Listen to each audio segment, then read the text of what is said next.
Amém, Amém. pastora. Graça e paz, mais uma vez, eu vou repetir, pastora Kátia. Feliz Ano Novo. Gostei de ver o rosto do irmão Sebastião, não é? Eu vi ele aí, passou assim rápido. Eu gosto de ver o seu rosto. Fico feliz que houve uma restauração da sua saúde. Louvado seja Deus, porque atende a oração dos seus servos. Amém. Um grande beijo. Então, hoje nós vamos estar fazendo Judas. Como a carta de Judas é uma carta muito densa, muito profunda, nós dividimos em duas partes. Eu me lembro de já termos feito, mas como está muito distante um pouco, então foi melhor repetir. Portanto, eu vou ler neste momento Judas, de 1 até 7. Está escrito assim: Judas, servo de Jesus Cristo e irmão de Tiago, aos chamados, amados em Deus Pai e guardados em Jesus Cristo. Misericórdia, a paz e o amor vos sejam multiplicados. Amados, quando empregava toda a diligência em escrever-vos acerca da nossa comum salvação, foi que me senti obrigado a corresponder-me convosco, exortando-vos a batalhardes diligentemente pela fé, que uma vez por todas foi entregue aos santos, pois certos indivíduos se introduziram com dissimulação, os quais, desde muito, foram antecipadamente pronunciados para esta condenação. Homens ímpios que transformam em libertinagem a graça do nosso Deus e negam o nosso único soberano e Senhor, Jesus Cristo. Quero, pois, lembrar-vos, embora já estejais cientes de tudo, uma vez por todas, que o Senhor, tendo libertado um povo, tirou-o da terra do Egito, destruiu depois os que não creram, e a anjos, os que não guardaram seu estado original, mas abandonaram seu próprio domicílio, ele tem guardado sob trevas, em algemas eternas, para o juízo do grande dia. Como Sodoma e Gomorra e as cidades circunvizinhas, que, havendo-se entregue à prostituição como aqueles, seguindo após outra carne, são postas para exemplo do fogo eterno, sofrendo punição. Vamos parar um pouco aqui. Eu gostaria de lembrar aos irmãos que, quando nós lemos o Evangelho de Jesus Cristo segundo Marcos, no capítulo 6, no versículo 3, lá está escrito assim: não é este o carpinteiro, filho de Maria, irmão de Tiago, José, Judas e Simão? E não vivem aqui entre nós suas irmãs? Ora, isso é uma palavra que era dita e que foi dita pelo povo que vivia ali em Nazaré, aonde, da cidade de onde era Maria e José, e aonde eles criaram os filhos dele. Então, aqui nós vemos que Judas é irmão de Tiago e irmão de Jesus por parte de mãe. Os irmãos de Jesus não creram nele durante o seu ministério, enquanto pregava o Evangelho. E nós lemos lá, no Evangelho de Jesus segundo João, no capítulo 7, versículo 5, está escrito assim: pois nem mesmo os seus irmãos creram nele. Depois de sua ressurreição, nós vemos Jesus aparecer a Tiago, isso está escrito em 1 Coríntios 15, no versículo 7. Jesus apareceu a Tiago, seu irmão. E cremos que nesse período Judas foi salvo. porque está escrito em Atos 1, no versículo 14, todos perseveravam unânimes em oração com as mulheres, com Maria, mãe de Jesus, e com os irmãos dele. Em 1 Coríntios 9, no versículo 5, nós lemos que seus irmãos eram conhecidos na igreja primitiva. Nós sabemos, então, um pouco a respeito de Judas, o autor desta carta que nós estamos começando agora. O objetivo desta carta de Judas é prevenir os seus leitores de que os apóstatas já estavam atuando na igreja, como o apóstolo Pedro havia avisado em 2 de Pedro 2, de 1 a 3. Você vê Judas aqui falar. É possível que a carta de Judas tenha mesmo sido enviada para o mesmo grupo a quem Pedro escreveu. Ele escreve esta breve carta para exortar os irmãos, como está escrito aqui no versículo 3.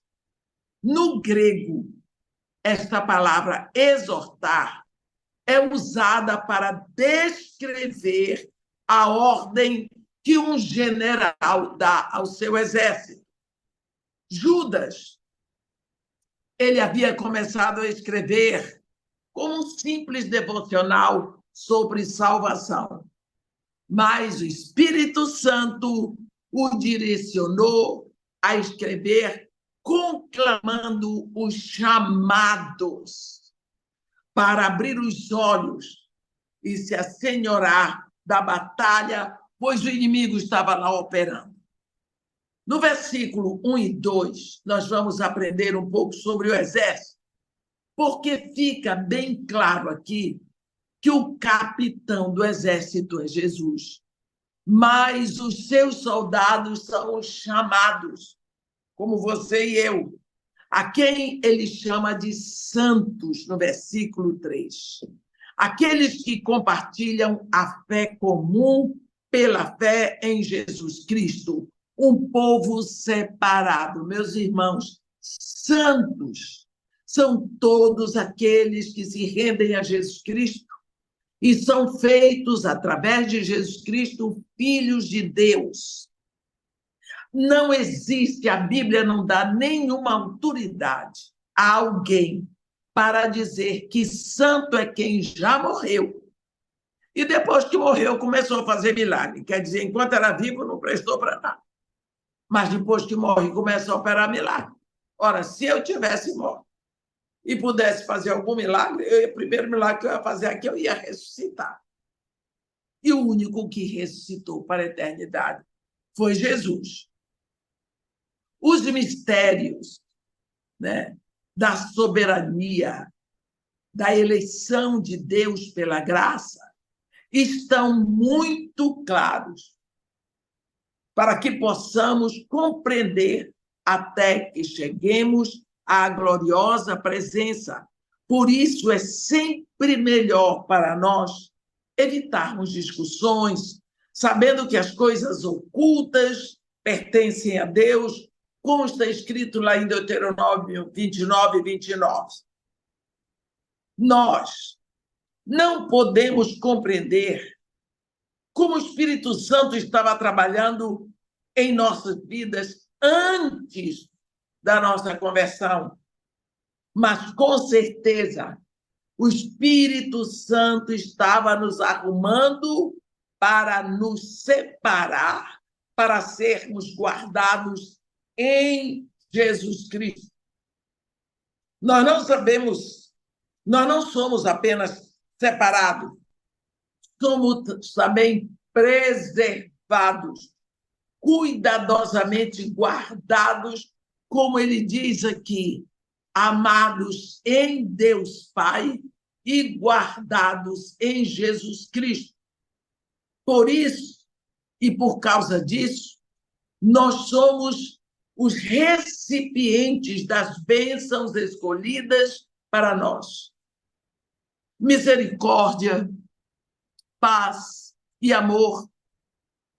E como também diz o apóstolo Pedro, Judas deseja que essas bênçãos sejam multiplicadas. É lindo ver como Judas usa as expressões de Pedro, não é?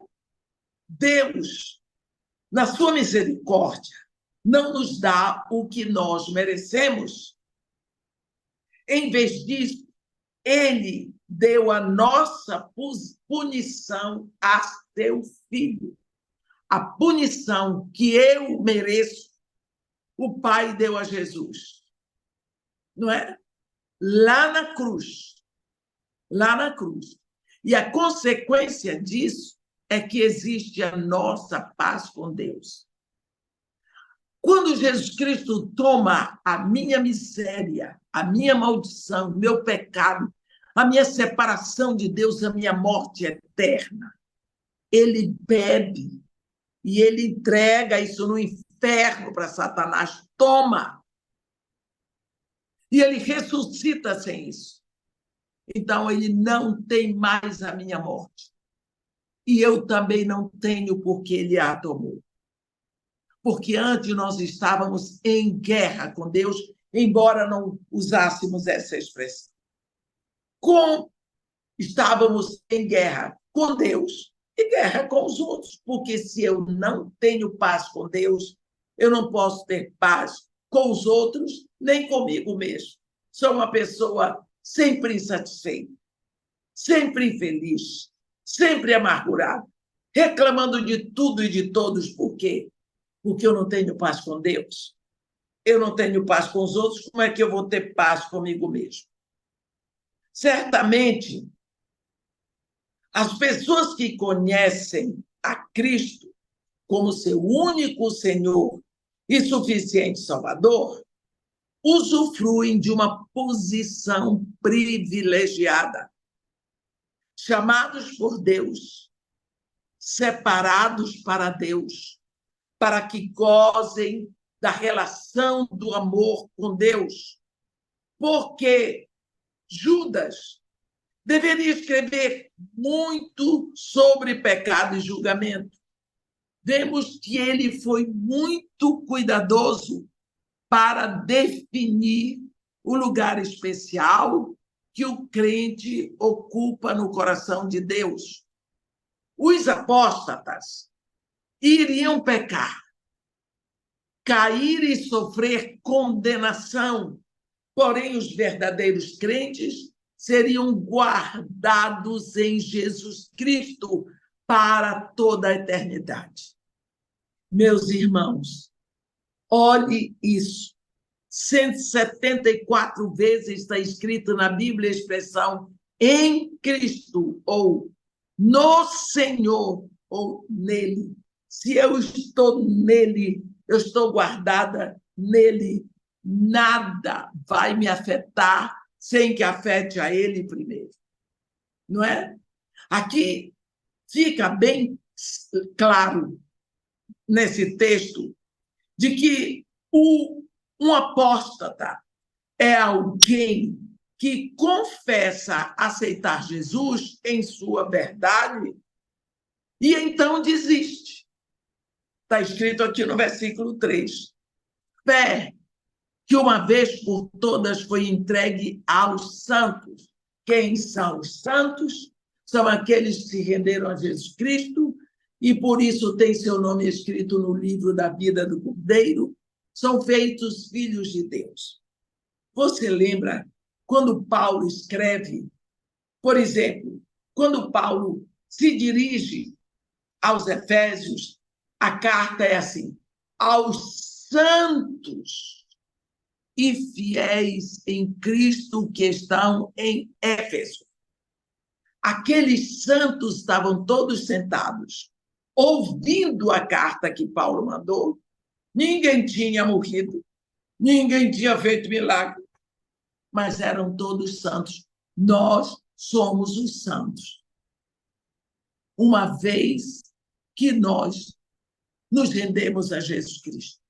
Aqui, Judas não está contradizendo o que Pedro escreveu lá em 2 de Pedro 2, 21 e 22. Ele diz que os apóstatas são ovelhas de Deus, mas porcos e cães, né? Eles não são ovelhas, eles são porcos e cães. Aqui, então, vem o exército espiritual a quem Judas está endereçando sua carta. Aqueles que têm Jesus como único Senhor e suficiente Salvador pertencem a este exército. Por que eu digo único Senhor? Porque conheço pessoas que dizem, não, eu me rendi a Jesus como Senhor, né? Jesus é meu Senhor. Senhor Jesus. Então, por que você precisa da ajuda de São Fulano, São Cicrano, São Beltrano? Quer dizer que Jesus não é suficiente. Ele é todo suficiente. Ele é único. Ele é incomparável. E ele é suficiente. Lá na cruz ele foi sozinho. Não teve ninguém para ajudar a morrer, não. Para receber um prego. Foi só ele. Não é? Então, Deus não está em busca de voluntários. Ele já alistou. E por isso nós devemos ser leais ao chamado. Aqui no versículos 3 e 4, ele vai falar sobre o inimigo. Nós vimos que a carta de Judas tem também como objetivo encorajar aqueles que pertencem à comum salvação.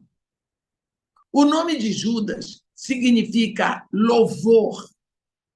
E ele tinha o desejo de levar a igreja a louvar a Deus e se regozijar na salvação que Deus nos dá em Cristo Jesus. Porém, o Espírito Santo dirige Judas a escrever sobre batalha contra as forças do mal aqui neste mundo. Você pensa, Judas, quando começou a escrever a carta, ele diz aqui, ele não estava a fim de escrever uma exortação, alguma coisa sobre batalha, era sobre uma adoração, um louvor. Mas precisamos saber que se existe inimigo, não podemos dormir. Aqui é um campo de batalha. A vida cristã é um campo de batalha. Não é um parque de diversão. Aqui nós vemos que Judas não perdeu tempo. Ele começou a identificar o inimigo e as suas características. Primeiro, você vê no final do versículo 4, eles são ímpios. Esta é uma das palavras favoritas de Judas. Eles dizem que pertencem a Deus, mas na realidade são ímpios no seu modo de pensar e no seu estilo de vida. O pensar deles, o agir deles, o estilo de vida prova que eles não são santos. Eles têm forma de religião, mas não possuem o poder que caracteriza a vida de um santo, como Paulo diz lá em 2 Timóteo 3,5, tendo forma de piedade, negando-lhe, no entanto, o poder. No versículo 4, lá no final, ele diz que eles, além de ímpios, são enganadores. A palavra usada aqui no grego significa fazer algo escondido, secretamente, a fim de que ninguém saiba. Hipócritas, é isso que eles são. Duas caras. Às vezes, nós precisamos lembrar que aquilo que Paulo diz lá em Gálatas, capítulo 2, versículo 4, ele diz assim, E isto por causa dos falsos irmãos, que se entremeteram a fim de espreitar, fustigar a nossa liberdade que temos em Cristo Jesus e reduzir-nos à escravidão. Tem gente assim, eles querem saber tudo o que se passa na vida da igreja, para poder criticar, para poder ter sempre uma palavra contra.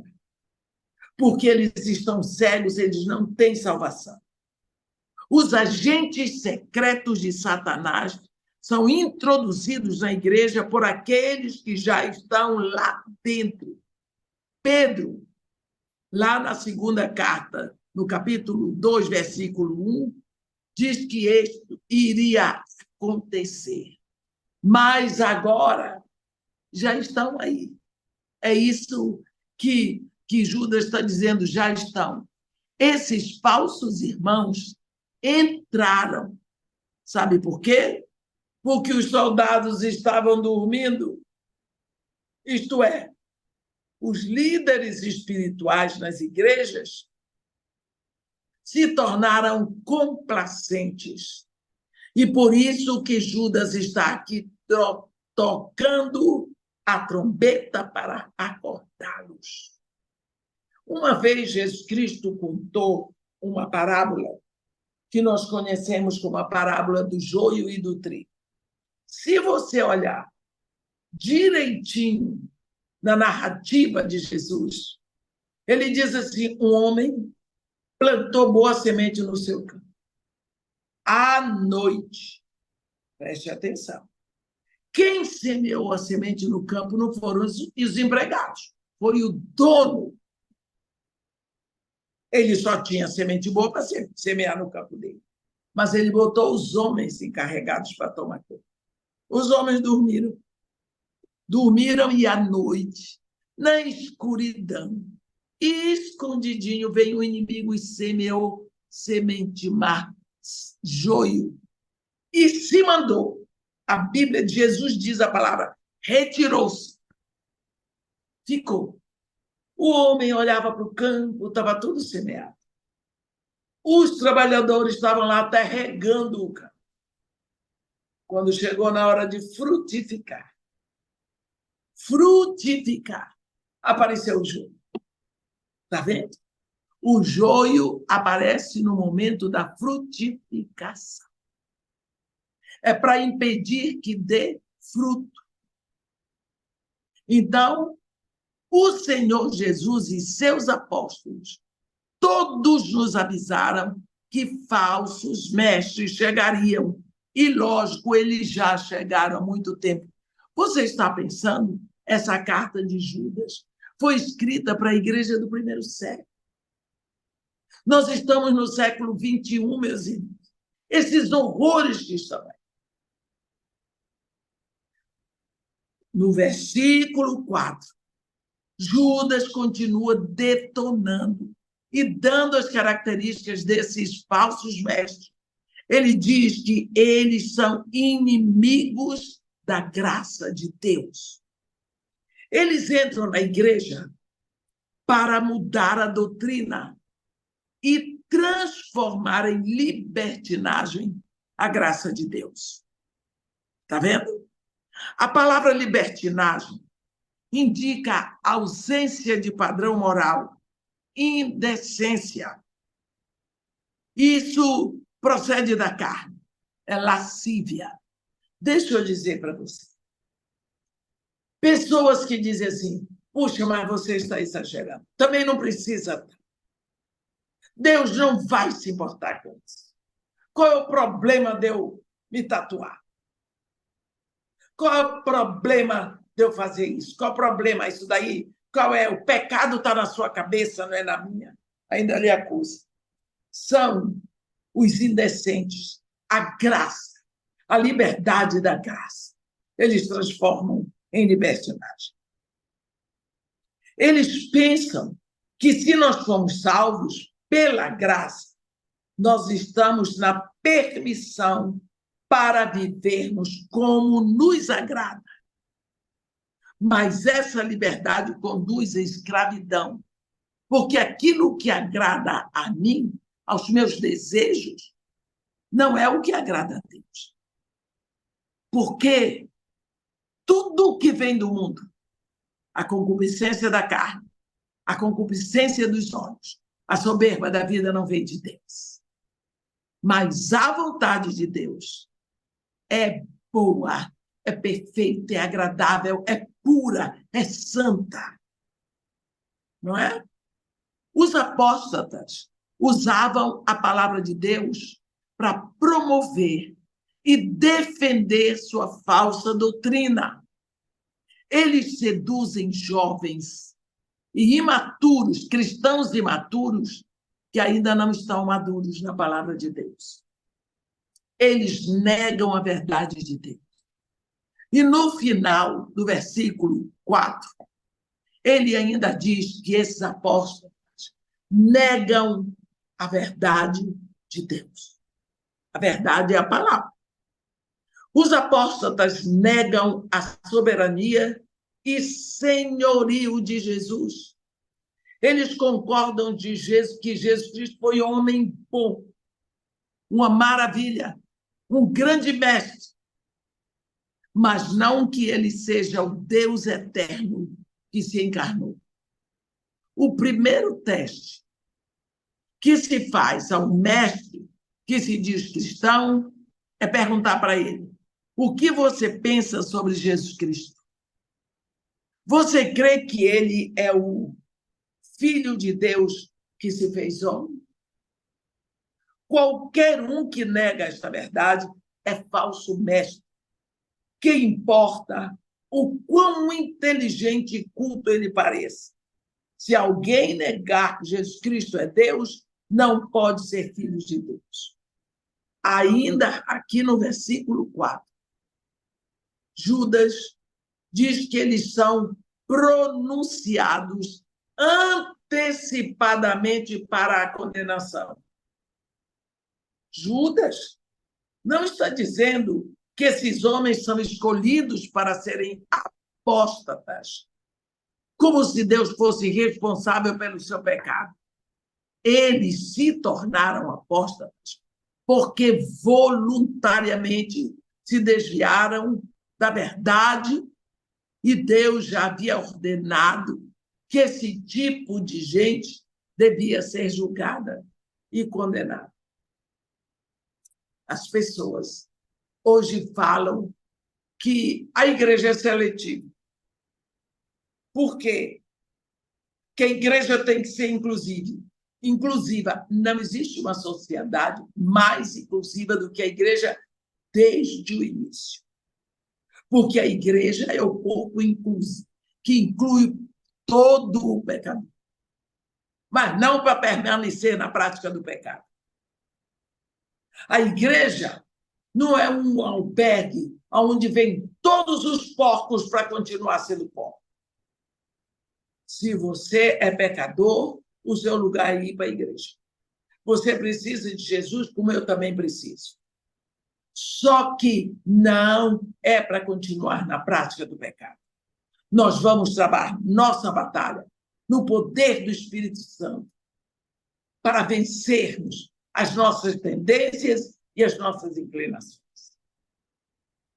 Às vezes, achamos o seguinte: qual é o problema? Você quer fumar? Você pode fumar. Mas dentro da minha casa você não fuma, não, porque eu tenho horror do cheiro de cigarro. Se você quiser ficar na minha casa, você é muito bem aceito. Mas você não pode fumar aqui dentro. Mas se você quiser continuar fumando, você vai fumar longe da minha casa. Isso significa que eu sou seletiva? Não significa que tenho direito à minha casa. Agora, você quer chegar com o seu mal cheiroso aqui dentro? Então, Deus não está dizendo que ele não ama você. Ele ama você. Mas diz que nenhum impuro entra no reino dele. Pronto. Se você tem que escolher. Se você quer que continue sendo impuro, fica do lado de fora. Mas se você quer entrar no reino, você tem que sair da impureza. É só isso. Deus nos dá o direito à escolha. Judas sabe que os profetas no Antigo Testamento denunciavam os falsos profetas. Naqueles dias, eles denunciavam. E Jesus fez o mesmo, como também os seus apóstolos. São condenados porque negam o Filho de Deus e ainda porque conduzem o povo de Deus ao pecado, ensinando a esse povo que a graça de Deus é permissão para pecar. Ainda além disso, eles ridicularizam a doutrina da volta de Cristo, como está escrita em 2 de Pedro 3, perguntando: onde está a promessa da sua vinda? Não veio até hoje. Não é? Zombam dessa verdade e fazem tudo isso sob a égide de um comportamento absolutamente religioso. Assim, eles enganam os inocentes. Eles se banqueteiam com o dinheiro. E Jesus, em Mateus 7, os compara a lobos no meio das ovelhas, no versículo 15. O único meio de enfrentarmos esses inimigos é lutando decisivamente pela nossa fé. Isto é, lutando pela doutrina que chegou através dos apóstolos. A palavra doutrina é encontrada pelo menos 16 vezes nas cartas pastorais, onde Paulo admoesta tanto Timóteo quanto a Tito a ficarem atentos para que os crentes aprendam a sã doutrina, quer dizer, a doutrina sadia, a doutrina santa. Essa sã doutrina foi entregue aos santos. Judas, no versículo 3, diz: lutar pela fé é chegar ao ponto de agonizar por ela. A falsa doutrina é veneno mortal que não pode ser aceito. Nós lutamos contra os inimigos do Senhor. Lutamos o bom combate da fé. Do versículo 5 ao versículo 7, nós vamos ver como é que vem a vitória. Como o apóstolo Pedro, Judas vai ao Antigo Testamento e busca 3 exemplos de vitória de Deus sobre aqueles que resistem à sua autoridade e que deixam a verdade. Pedro se refere aos anjos caídos, Noé e Lot, lá em 2 de Pedro 2, de 4 a 9, não é? E seguiu a ordem histórica. Também falou da libertação dos anjos e julgamento dos inimigos de Deus. Judas, embora não tenha mencionado Noé e o dilúvio, usou Israel como exemplo para mostrar que Deus julga os apóstatas. No versículo 5, ele vai falar de Israel. A nação foi liberta do Egito pelo poder de Deus e foi trazida até a fronteira da terra prometida, mas o povo teve medo. Lembra disso? Não teve fé para possuir a terra. Está escrito lá em Números, capítulos 13 e 14. Lembra do que aconteceu em Cades Barneia, ou Kadesh Barneia, como queira, e até mesmo os seus líderes influenciaram o povo a voltar para o lugar da escravidão. É tão triste. É tão triste ver um povo que foi tirado da escravidão mediante tantos milagres. Eles viram, meus irmãos, eles viram tudo o que aconteceu. Eles viram Deus abrir o mar miraculosamente para eles. Eles viram tudo, pois os líderes estavam induzindo o povo a voltar para a escravidão. E isto foi uma rebelião contra a vontade de Deus. E Deus não tolera rebelião. Como resultado, todos com 20 anos para cima foram destinados a morrer no deserto em 40 anos. Todos condenados à morte por rebelião. Sua rebelião os levou ao extermínio. Judas está usando este fato aqui para ilustrar que todos saíram do Egito, mas nem todos foram salvos pessoalmente por fé, porque eles não creram. Privilégios, meus irmãos, trazem responsabilidade. No versículo 6, ele vai falar de um assunto que pouco se fala na igreja. Ele fala sobre anjos caídos. Aqui Judas associa a queda dos anjos com a destruição de Sodoma e Gomorra, está escrito no versículo 7. Nós devemos ver que o Espírito Santo não permitiria a Moisés chamar anjos rebeldes de filhos de Deus. Lógico que não. E anjos não têm corpo. Eles não encarnaram. Por isso, não poderiam ter experiência sexual com mulher nenhuma. Isso é maluquice da cabeça de alguns, não é? Que não têm intimidade com a palavra de Deus. Deus enviou o dilúvio por causa dos pecados dos homens e não dos anjos. Está escrito no capítulo 6 de Gênesis, versículo 4. O que é que está escrito lá? Ora, naquele tempo havia gigantes na terra. Gigantes. Anjos caídos são anjos caídos que abandonaram seu próprio domicílio.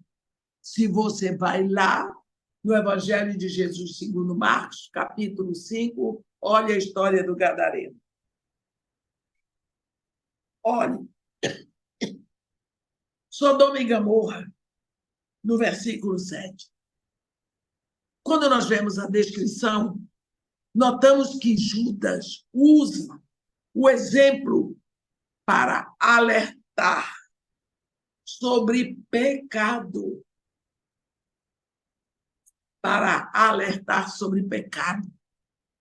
Porque os cidadãos de Sodoma não pecaram ocasionalmente.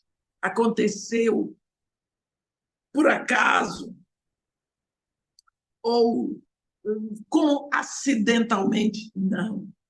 O pecado, a imoralidade sexual era o estilo de vida deles. Esse é o pecado. Como está escrito lá, seguiram após outra carne. Como está escrito em Romanos 1, de versículo 24 a 27, e até com os animais. Seguiam até após outra carne. Judas mostrou tudo isso para mostrar que Deus não é indulgente, não é complacente com o pecado. porque aquele que é complacente se torna conivente. Podemos sintetizar o que Judas diz sobre os apóstatas em 3 afirmações.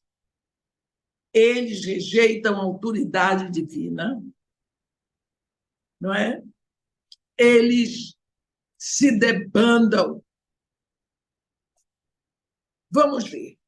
Eu vou ler do versículo 8 ao versículo 11.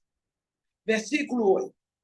Ora, estes, da mesma sorte, quais sonhadores alucinados, não só contaminam a carne, como também rejeitam o governo e difamam autoridades superiores.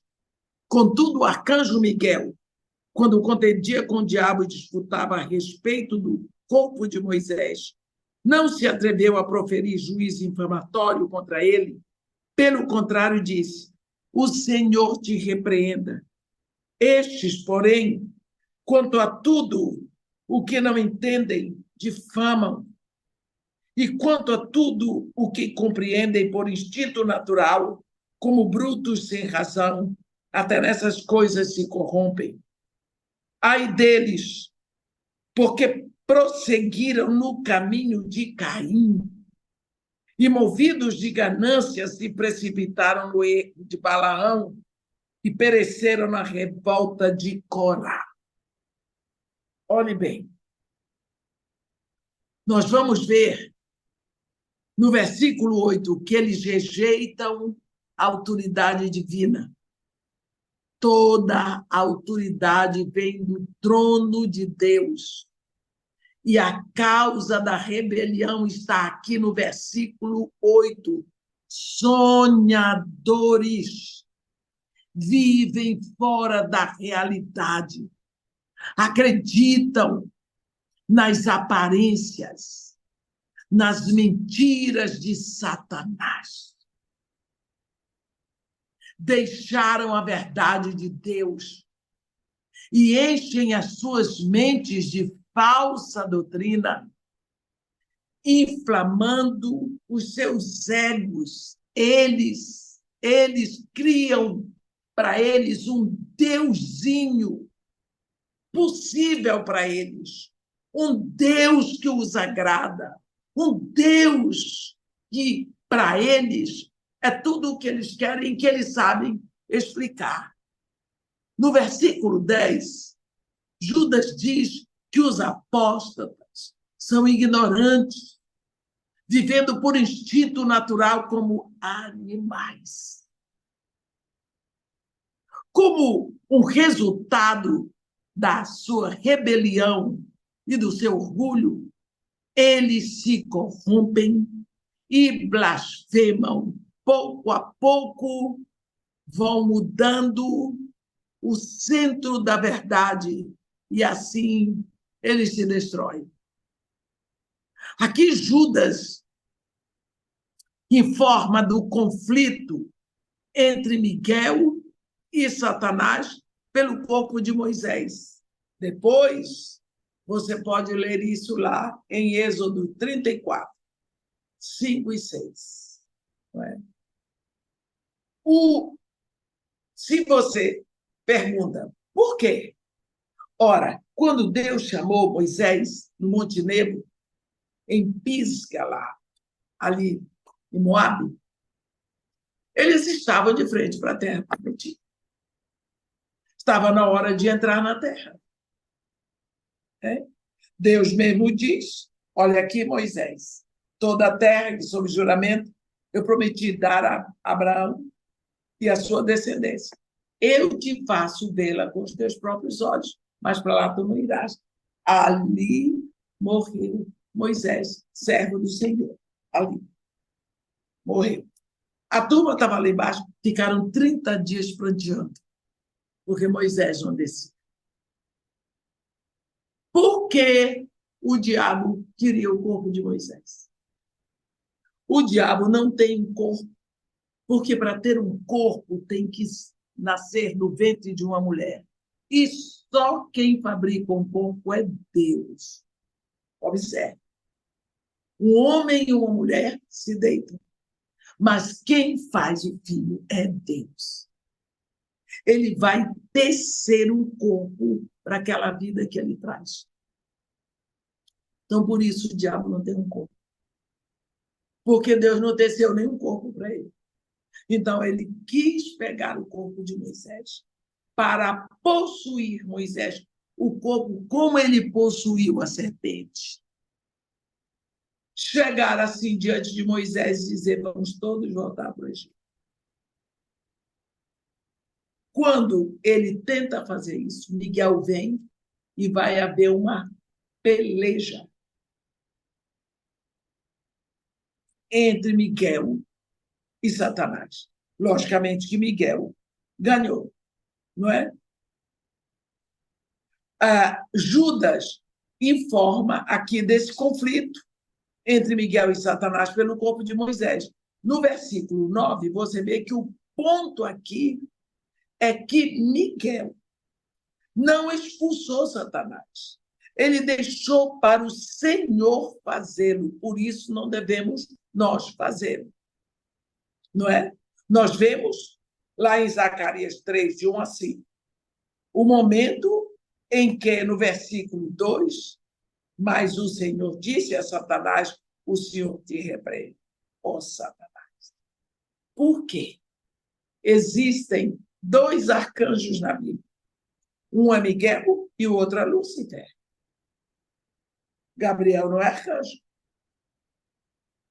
É Miguel que é arcanjo.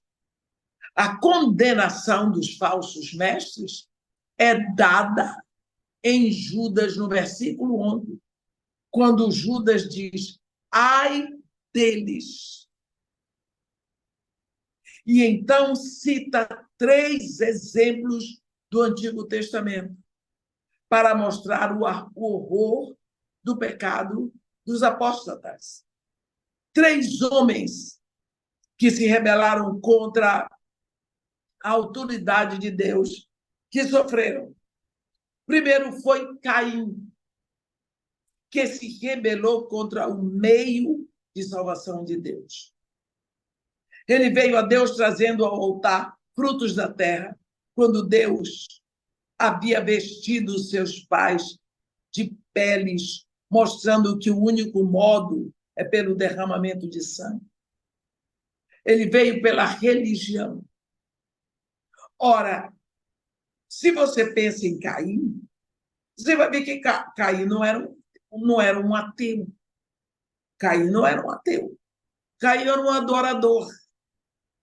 Só que ele vem adorar a Deus do modo que ele gosta. Não é do modo que Deus gosta. Ele sabia perfeitamente.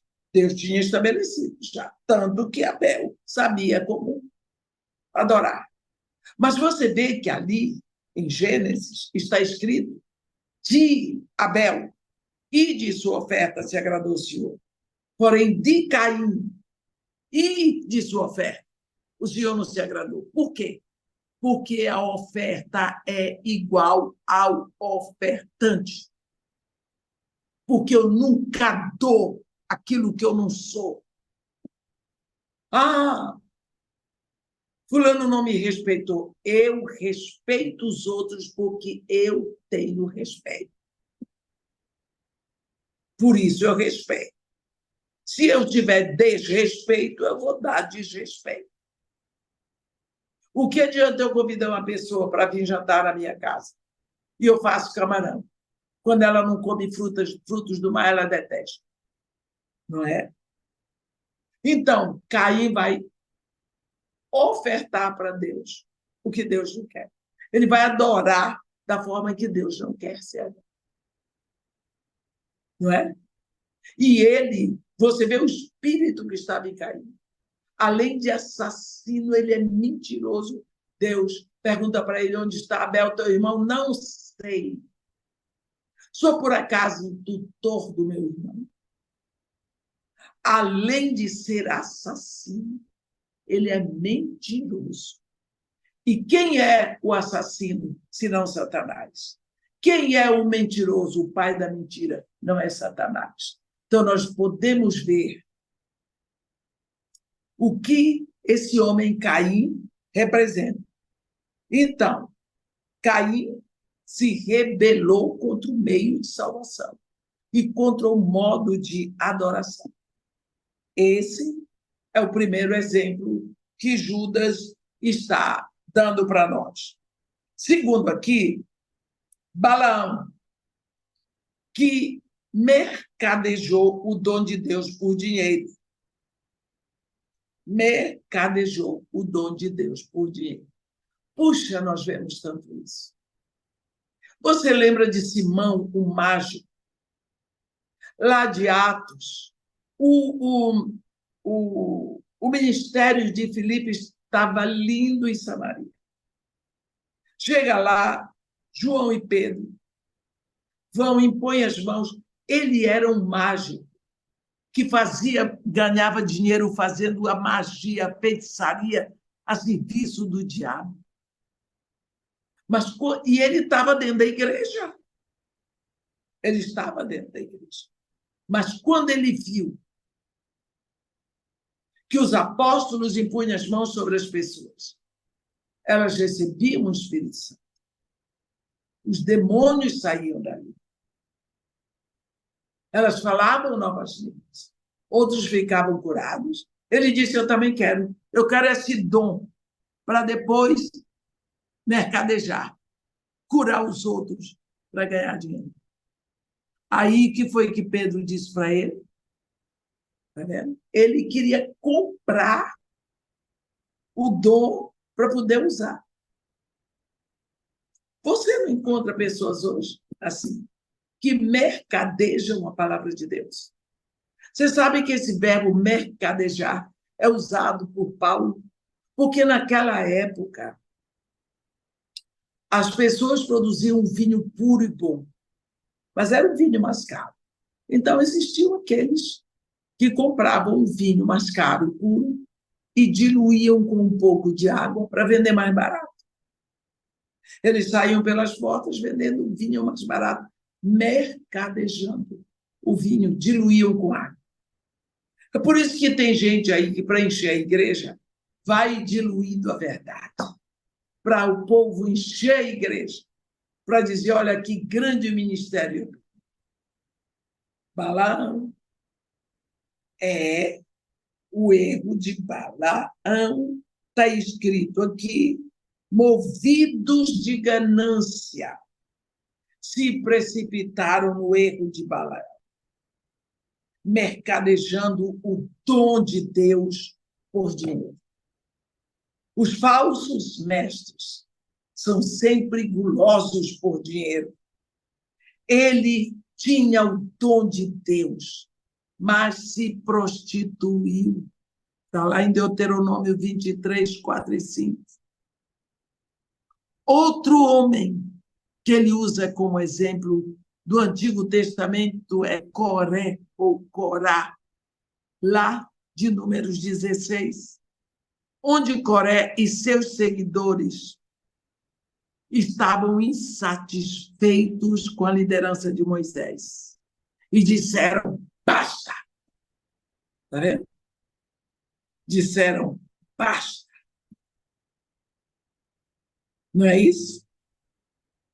Pereceram na revolta de Coré. Caim se rebelou contra a autoridade do método de salvação de Deus, não trazendo sangue para o sacrifício.